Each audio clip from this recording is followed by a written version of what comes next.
What brought you out to Arizona?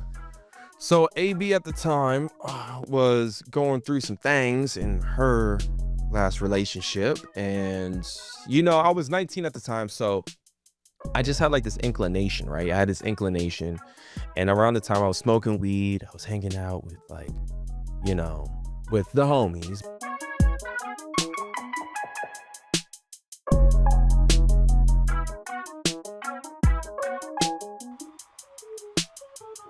Yo, what's up, everybody? Welcome back to the world's greatest podcast. You know who I am. Today we're gonna have an excellent episode. My homie, I haven't seen him in a year, 2 years. I see him about once a year. Yeah, I met him like 3 years ago. He's a dope artist out here. I see that he's doing a lot more now with his life and well-being and creating babies, and he's out here in the community, doing his thing. And I'm gonna swing the camera over to that side and have him introduce himself. What's up, man? What's up, everybody? My name is Part of God. I'm a musician. I'm an artist. Also, you might get a word or two from me about, Yah, the Most High, spirituality, things of that nature. But yeah, that's what I'm up to right now. That's dope, man. Yes, sir. Let's get into it. Like, how did you choose that name? That's a very fascinating name. Yeah. So what happened was that I was smoking weed. Okay. And I was in a transparent moment. I was in a car with 3 of my friends, and we were listening to the Drake album. If you're reading this, it's too late, right? Yeah. And I had another name at the time, was Julius Martyr, and the name meant Julius I just thought Julius was a cool name. Yeah. Like for like Rome, and then martyr, like, die for what you believe in. Mhm. But anywho, that was the name I had at the moment. But anyway, we were smoking weed in the car. We were listening to the song Six God, and I was like, he's Six God, but like we're all like part of God. And I was like, part of God. Dang, that's a cool name. Yeah. So like I had a homie he was one of my friends, but he wasn't in the car, of course. But like we both made beats together. Yeah. So I shot the name to him. I was like, yo, what if we call ourselves Part of God? And he was like, nah, man, that name is whack. And then I was just like, name is whack? All right, fine, I'm gonna take it. So then I took the name, and then ever since then I just started rolling with it. But I just saw so many connections with the name, like I was born on Christmas Day, which is coming up soon. So Okay. yeah, you can give me a present, But me born on Christmas Day, but also too, like I've always, like my mom, she said at a young age, she was like, you always said you want to like be a priest or a preacher or something of that nature. And like my first books was like Noah's Ark, and Yeah. I would do like book reports on like the Bible, like the children's Bible, like in 3rd grade. So like I would always have like these links to spirituality and God, and I was like, you know what, I think that name was fitting.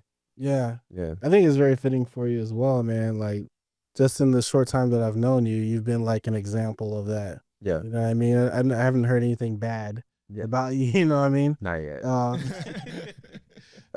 So you're an artist. That's how I really met you, like on the artistry tip. Yeah. Like, what got you into doing music and being an artist and creative like that? Yeah, so I'm from Virginia Beach, Virginia, which is the home of Pharrell, Timbaland, Missy. Virginia is the home of like D'Angelo and Chris Brown, Trey Songz, Yeah. Nick Mira, like so many like awesome artists. And the middle school that I went to, the elementary school that I went to, the middle school band came to the elementary school in 5th grade, and I just saw them on stage and they were just playing, and I was just like, I don't know, like I guess I watched Drumline too many times, and I was like, yo, this is like the dopest thing in the world. So I went to the middle school, and my middle school teacher, his name is Leon Edwards, and I think he might still be alive. Hopefully. But he's the same band teacher that Pharrell had in middle school. Me and Pharrell went to the same middle school. Of course, not the same year, but Right. we went to the same middle school. And just a really great band teacher. I tried to play the drums. I sucked at it. I really did. And so he was like, you know what? I got an instrument for you. He pulled out a trombone, and I thought it was like the gayest instrument. Sorry if I offend somebody, but trombone. It's middle school at the time, and that's how we talked. That's how I felt. So I was like, dang, I got a trombone. Like, bro, put me on the sus instrument. So So I'm over here playing it, but I was good at it. Like, you know, I wasn't good at it initially. So I was like, all right, fine. And I take it home, and it's the most awkward, long thing to put on a bus. And I sat in front of the bus. So I was the only black kid sitting in front of the bus holding this trombone. So I was definitely getting jokes. So, but when I brought it home, I, you know, played it for a little bit. I was like, oh, whatever. Like I just kind of like, it was like a whatever thing, right? So we had a playing test, and it was my first ever playing test in 6th grade, and I failed it. Wow. And when I failed it, I was like, I will never fail a playing test again. So every day I took it home and I practiced. I stopped playing video games. I practiced to play. I practiced and I practiced and I practiced and I practiced and I practiced and I practiced to the point where like my mom would like know the song that I'm playing. Like it was just, it became like, I became really obsessed with being great at it. And then my teacher would just like come in and I would just win every playing test. First place, first place, first place, first place, first place. And then I started becoming all state. And then it was like, you know, 7th best trombonist in the middle school, you know, Virginia Beach district. So I was like, yeah. So I became obsessed with being great at it. Yeah. Yeah. And then how'd you transition from there into, I guess, you know, hip hop, and you make all kinds of music, but, you know, it was being an artist to share your craft out there. And I mean, how'd you transition into that? So the funny thing is that the first genre, so I used to be, so I did play video games still. I didn't stop fully playing video games, but I was on Xbox Live and I was like talking to the homies from school, right? And my favorite game was like Guitar Hero and stuff like that.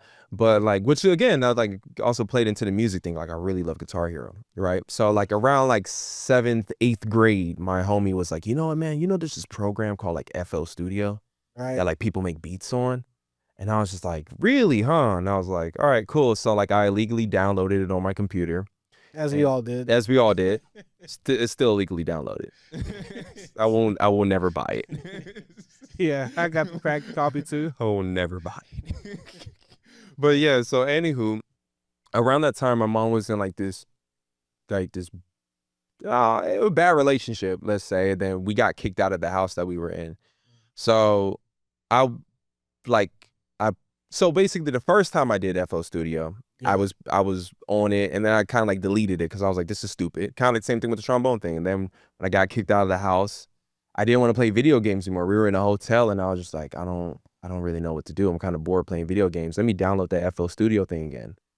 And I was just in a hotel, and I was just, you know, messing with the nodes and just put a bunch of kicks and put a bunch of hi-hats and and then I was starting to figure it out, and I was like, yo, like I'm kind of figuring this thing out. Yeah. And the first genre I always wanted to make was dubstep. Oh, okay. Yeah. Yeah, I wanted to make dubstep, and I definitely got a lot of jokes for that, being black in middle school. So I just used to post a bunch of dubstep songs and a bunch of Skrillex songs and a bunch of Zed's Dead songs. Like those were like my first influences. Yeah. So I was like, all right, cool. Like I'm gonna be a dubstep producer. And the first beat sounded like a Black Eyed Peas beat. Didn't sound anything like dubstep, but it was a pretty good beat. Like I was like, hold up. And I almost showed up late to school on the school bus making that beat. And I almost failed 9th grade because I was just so addicted to making beats. Yeah. Like I was addicted to it. Like I was like, that's all I cared about. And at one point, I realized that I was a really bad dubstep producer. I was really bad at it. And then I got around some friends that they actually, no, what happened was that I made a dubstep remix of the Power song by Kanye West. And it was actually pretty good. It kind of like had like a different type of feel to it. And I posted it on SoundCloud. I was dating a girl at the time. Her name, never mind, forget her. So anyway, she don't get no love. It's because she cheated on me with another girl who, you know what I'm saying, she shout out to Quell, because you took my girlfriend at the time. Well, I guess she was never mine in the first place. But anywho, the girl who I was dating at the time was talking to another girl and was like, yo, this guy that I'm, you know, seeing on the side with you makes music, and you should like you should talk to my side guy. And yeah, and then so then me and Quell, we linked up, and then she brought me to Popular Underdog. Shout out to AB. Oh, shout out AB. And then and then that was history. Oh, dope. Yeah. So when did you first put some lyrics down, put some words on the track? Oh wow, that's actually crazy. So, first time would probably be we were in AB's apartment in Virginia, and my homie. Oh, so you know AB from Virginia? Yeah, Oh wow, okay. yeah. Me and AB Yeah. came out to Arizona together. Oh really? I've Okay. known AB since I was 13 years old. Oh snap. Okay. Yes.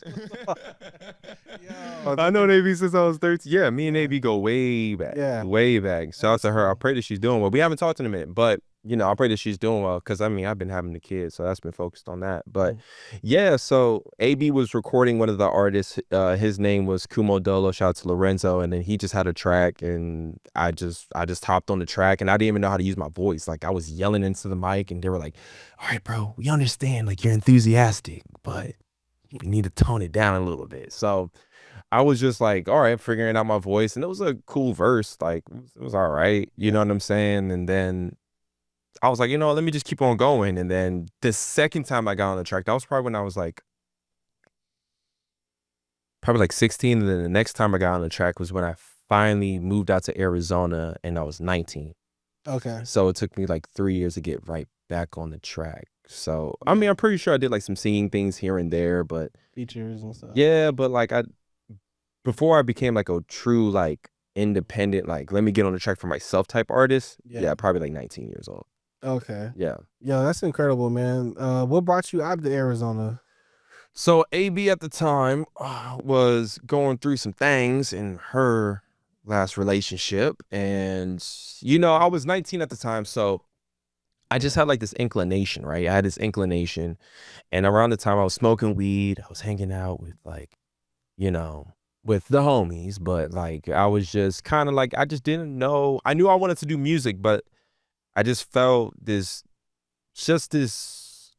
you know, just like that inclination. Like that's all I can say. It's like he had to go. I gotta go because if I stay here, I'm going to get the wrong girl pregnant. I'm going to keep on smoking weed. I'm going to keep on doing just unproductive things. I'm going to keep on living under my mom. My mom had me very comfortable. Like we lived like on a golf course, like, but all the homies would always come over. She would always feed all the homies. Like, you know, I could borrow my mom's car, I have my own car, but it's just something about it was like, if I stay here, I feel as though it would just stop my growth. Yeah. So that's that baby boy situation where you just gotta, you know, get up out of there. Exactly. Yeah. And then, you know, if your mom is dating too and you don't jive with, you know, whoever she brings home. Yeah. You know what I mean? You don't want to get put in an arm locked like that. So yeah, exactly. But you know, no, my stepdad, shout to Carl. No, he was really good. So like he came into my life when I was like 14. So around the time 19, I've been, you know, they were in the house for like 5 years.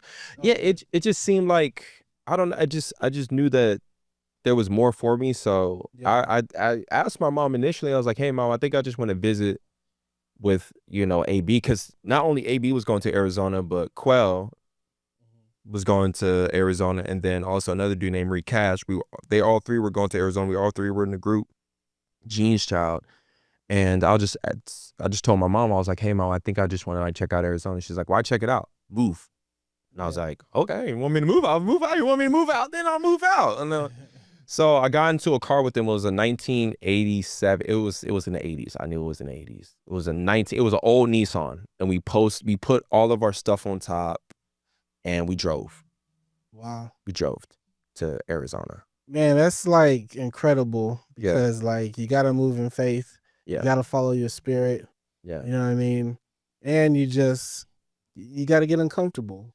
You know what I mean? Like you can't stay doing the same thing that you're always doing. Like you gotta break the repetition and challenge yourself. Mm-hmm. You know what I mean?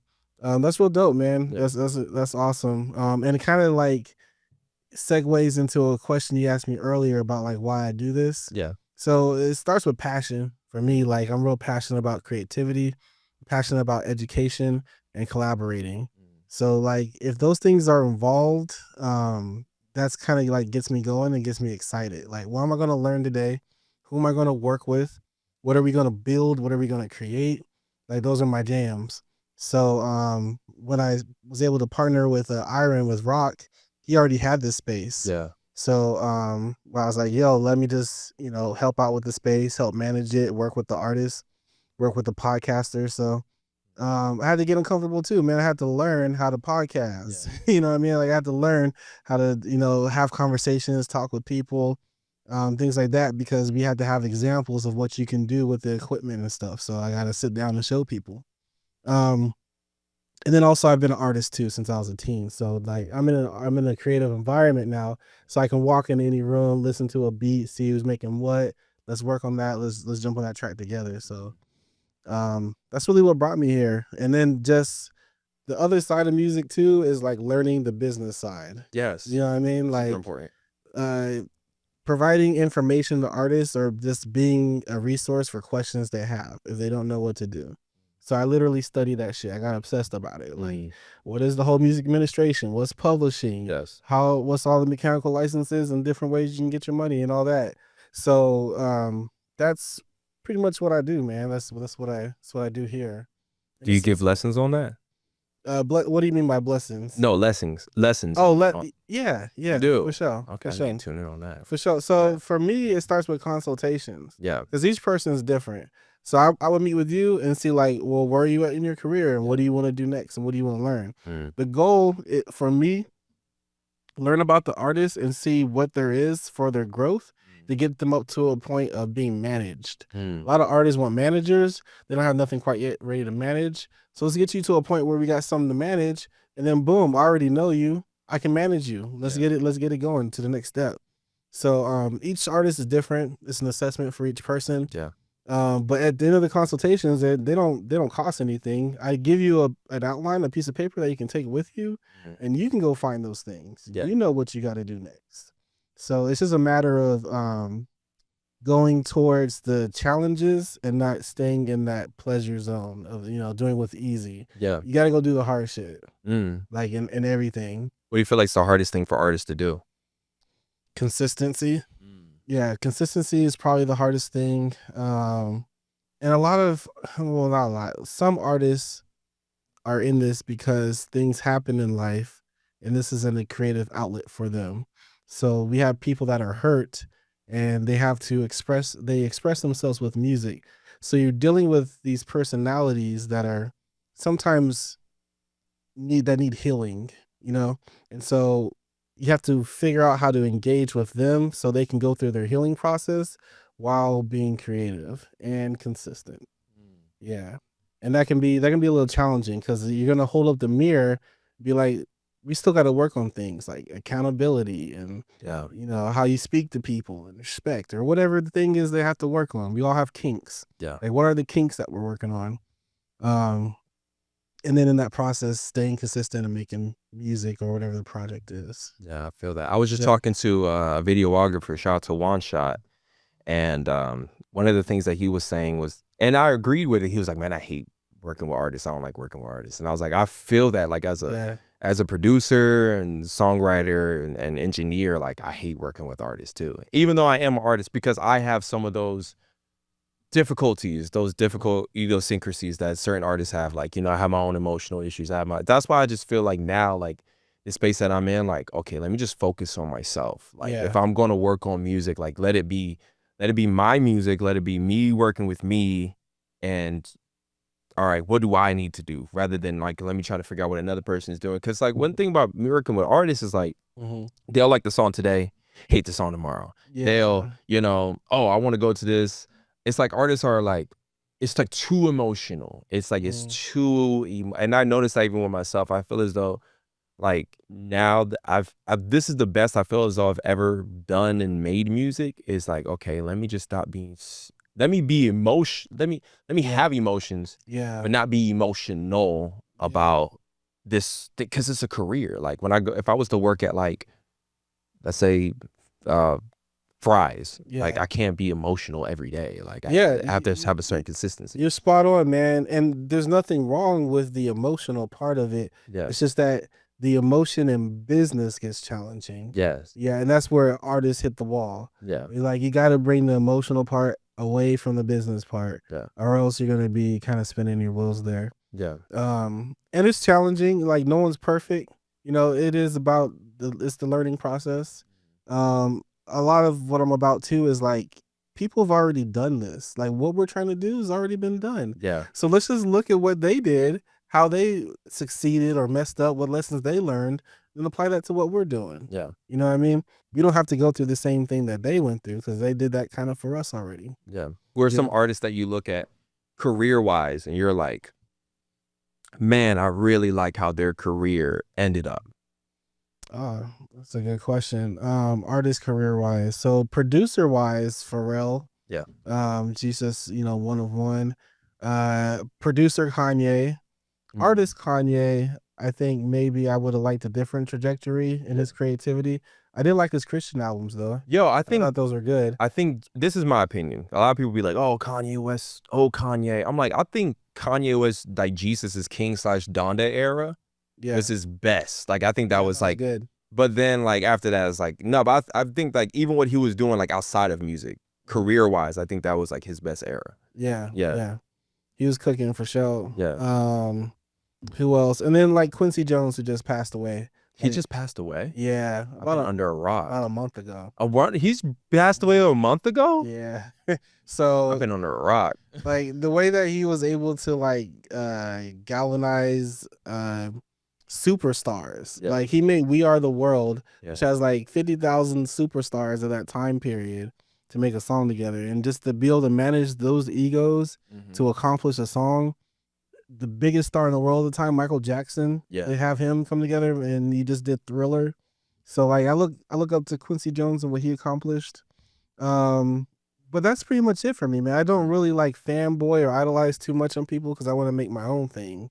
I just study them maybe like through a documentary and see what they did. Yeah. And then make my own lane, my own path. That's real. Yeah. So what do you have going next in your artistry and in your music? That's actually a really good question. So I feel as though, I made music in many different spaces and in many different mindsets.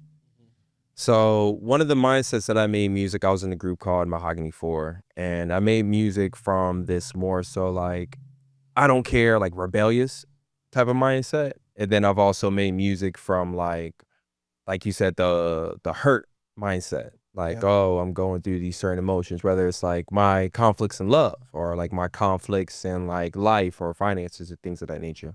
Yeah. So now I've had a moment to myself to grow and develop. And I'm glad, like right now I'm 27, about to be 28. And now I'm looking at music from a standpoint of, all right, I want to like my music, which I do. I like my music, but also it needs to be something that serves people. And that's the part where, that's where my faith comes into it. So, and that's also where business comes into it, because music, it's not about what I want. It's about, okay, do I have something that people could find value in? Not void of my own liking of it, not void of my own like authenticity of it, but so like my music now has like, I believe either it comes from a good place or it has a good message to it. Like I take profanity out of it. Most of my songs, I take profanity out of it. I take, and I just make sure that like, okay, can this be a message that's easily receivable? Yeah. Yeah. That's dope, man. You found the balance in authenticity. Yeah. Being yourself in creativity and in business. Yeah. And I believe that's possible. I tell artists, a lot of us were taught like do whatever to make it. You know what I mean? Like dog eat dog type shit. Yeah. And it don't have to be like that. You can have your ethics. Yeah. And be have integrity on your path. On your. Do you think so? 100%. Like now you are amongst snakes. Yeah. You are amongst wolves, and you are, you know what I mean? Like you do have to be mindful of your environment and how to engage. However, you do not have to lose yourself in that path. But do you feel as though, because like this is something that I think, right? Like this is something like it's kind of like a spiritual thing, but it's also kind of like, I kind of look at it from a secular viewpoint and then a spiritual viewpoint. It's like, let's say like I'm rubbing shoulders with the Kanyes and the Pharrells and the people who are popping right now, like, right? Like everybody, like not at the Diddy party, but the party before the Diddy party, right? Like, let's say I'm rubbing shoulders with all those people. Like, can I get there and maintain that? Can I get there and or maintain that status without doing something to compromise my morals and my ethics or my integrity? Like, I always wondered that. Yeah. You know, and I feel as though that's why, oh, not to cut you off, but that's why I feel as though that's why, like, I don't know, that I'm just gonna make the music that I make, and you know, yeah. I don't know, man. I don't know. I don't have the answer to that one. Yeah. I do think that there might be a cap at a certain point where there's a door you can't go through because you don't do a certain thing, Yeah. or perform or act a certain way. Sure, that might be a thing. Yeah. But I also do believe in like autonomy and free will, and that we can just create our own doors. Like, I don't need your door. I'll just make my own door over here, and it'll be just as good. Yeah. You know? Yeah. So yeah, you know, there is a game of leverage and people that will only do was it quid pro quo or something? Yeah. You know, those type of things. But fuck it. You know, just be you and be yourself and be authentic. Is there a certain type of like right now you're in the podcasting space, is there a certain type of like I'm pretty sure you see podcasters, you see streamers, you see people that such. Is there a certain type of like trend or something that you see or that you would just like, okay, I that's cool and all that, but I cannot see myself doing that? Yeah. So, bro, when I first got into like kind of back on social media, I was off social media for like 10 years. That's beautiful. Just because like it wasn't for me, but I realized if I'm gonna be going back into the creative space and doing music and stuff, I gotta get on social media. Like there's no way around it. And so I started engaging with influencers. Some of the influencers, their mindset is like do anything for attention. Yeah. You know, and some of them got wildly popular. Like you probably seen their clips of they're like messing with people in Walmart, throwing glitter on them, you know, being disrespectful or crazy. Like their shit popped and bubbled, and they got 100,000 followers. But for me, I didn't want to do that. It's not that I couldn't do it. I just didn't want to do that. I was like, nah, I'm good on that. That's not my way to get to where I want to go. Yeah. So, it worked for them. And, you know, some people do believe that, you know, I'll play with the devil right now and get back to God. But is that really what you want to do? Is that really the dance you want to do? You know, some people don't make it out of that dance. That's real. Yeah. That's real. So. You see Holy Gabbana, I don't know if you know who that dude, or his name was the Bunk dude. I forgot what his name is, but like tats all over his face. I mean, now he came to Jesus, which is great, but it's like, but bro, look at you, got like tats all over your face and all this stuff. Not to say like, look, man, I'm glad you came to Jesus, but it's like you can see like, dang, bro, like you really went through it just to come back to it. Come back. So yeah. Yeah, bro. So I like to do this again with you. We have to wrap up our session here, but if you can tell people where they can find you on social media. You know, how to engage with you and whatnot. Yeah, so yes, you can find me on social media at iam part of God, PARTOFGOD. And yeah, also on YouTube as well. Just type in Part of God and you should be able to find me. You can also type in my songs. I just dropped a single called God Bless Me, and that has it's an awesome song. So, you know, also other songs too I dropped is Where Are You? Or not Where Are You? Where am I talking about? Where You Been? And Let's Talk About You. So if you type in Part of God, any of those titles of those songs, you're going to be able to find me on YouTube. So yeah, and you know, just DM me and we'll have a conversation. Dope, bro. Yo, make sure y'all like, comment, subscribe, follow this man. I have all the links here in the description for you to click and hear his music. Yeah. Thank you for watching today's show. Y'all have a blessed day. Yeah. Good job, man. Appreciate it. First podcast, man.